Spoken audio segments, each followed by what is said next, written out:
Isho മിശിഹായിൽ സ്നേഹിക്കപ്പെടുന്നവരെ, August മാസം 15-ാം തീയതി സ്വാതന്ത്ര്യം നമ്മൾക്ക് ലഭിച്ച ഓർമ്മകൾ ദേവമാതാവിൻ്റെ സ്വർഗം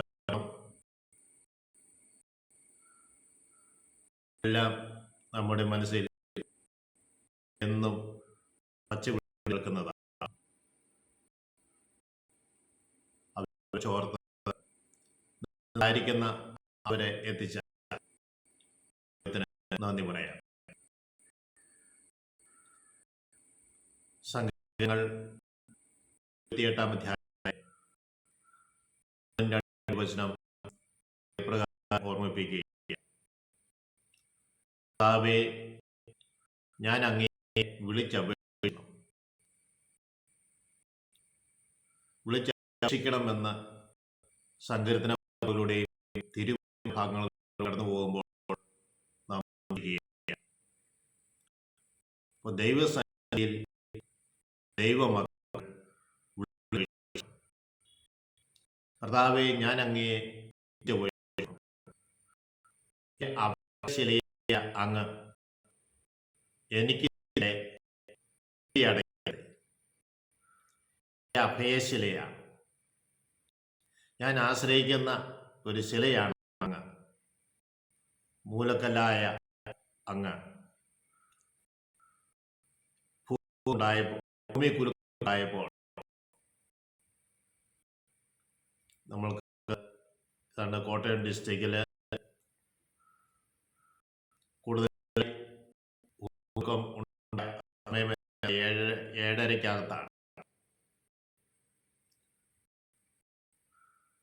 പലരും ബലിയർപ്പണമായിരുന്നു.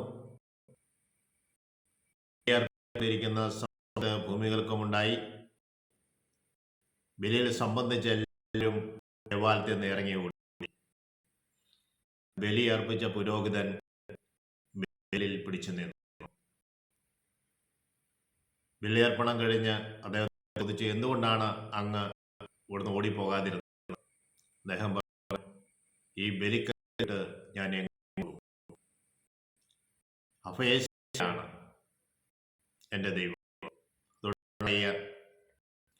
അഭയശിലയായ അങ്ങ് എനിക്ക് നേരെ ചെവിയടയ്ക്കട്ടെ.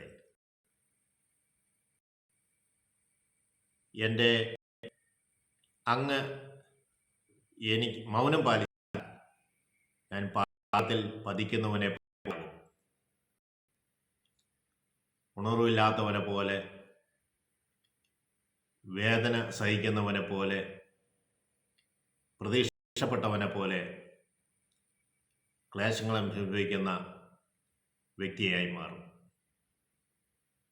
അതുകൊണ്ടാണ് സങ്കീർത്തകൻ പറയുക, കർത്താവേ, ഞാൻ അങ്ങയെ വിളിച്ചപേക്ഷിക്കുന്നു. എൻ്റെ അഭയശിലയായ അങ്ങ് എനിക്ക് നേരെ ചെവി അടയ്ക്കരുതേ.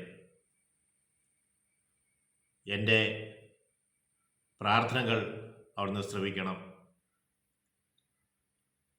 അങ്ങ് മൗനം പാലിച്ചാൽ ഞാൻ പാതാളത്തിൽ പതിക്കുന്നവനെ പോലെയാകും.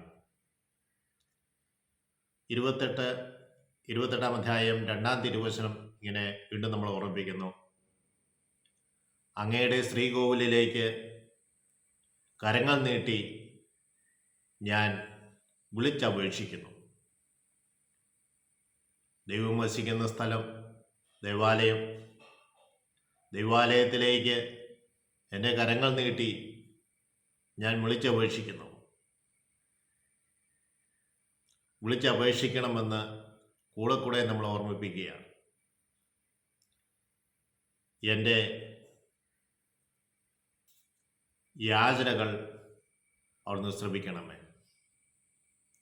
അങ്ങയുടെ ശ്രീകോവിലിലേക്ക് കരങ്ങൾ നീട്ടി ഞാൻ സഹായത്തിനായി വിളിച്ചപേക്ഷിക്കുന്നു. എൻ്റെ യാചനയുടെ സ്വരം ശ്രവിക്കണമേ. സ്നേഹമുള്ളവരെ, പ്രാർത്ഥിക്കുന്ന വ്യക്തികളായി മാറാം. ദൈവസന്നിധിയിൽ നമ്മുടെ യാചനകൾ അർപ്പിക്കണം. ആഴമായ ബലിപീഠത്തിലേക്ക് കരങ്ങൾ ഉയർത്തണം. സഹായത്തിനായി വിളിച്ചപേക്ഷിക്കണം. അവിടെ നമ്മുടെ പ്രാർത്ഥന കേൾക്കുകയും അവിടുന്ന് നമ്മൾക്ക് മറുപടി നൽകുകയും ചെയ്യും. ത്രിയേക ദൈവം നമ്മളെവരെയും അനുഗ്രഹിക്കട്ടെ എന്ന് പ്രാർത്ഥിക്കുന്നു. പ്രത്യേകിച്ച് ഇന്നേ ദിവസം സ്ഥലം വിൽക്കുവാനും വീട് വിൽക്കുവാനും, സ്ഥലം വാങ്ങുവാനും വീട് വാങ്ങുവാനും, വാഹനങ്ങൾ വാങ്ങുവാനും, ഗൃഹോപകരണങ്ങൾ വാങ്ങുവാനും എല്ലാം ആഗ്രഹിക്കുന്ന ധാരാളം വ്യക്തികളുണ്ട്. ഈശോയെ അവരുടെ ആവശ്യങ്ങൾ നിർവഹിച്ചു കൊടുക്കണമേ. ശ്രീകോവിലിലേക്ക് ഞങ്ങളുടെ കരങ്ങൾ നീട്ടി ഞങ്ങൾ സഹായത്തിനായി വിളിച്ചപേക്ഷിക്കുന്നു. അങ്ങ് ഞങ്ങളുടെ യാചനയുടെ സ്വരം ശ്രവിച്ച് ഇവയെല്ലാം സാധിച്ചു തരണമെന്ന് പ്രാർത്ഥിക്കുന്നു. പിതാവിനും പുത്രനും പരിശുദ്ധാത്മാവിനും സ്തുതി.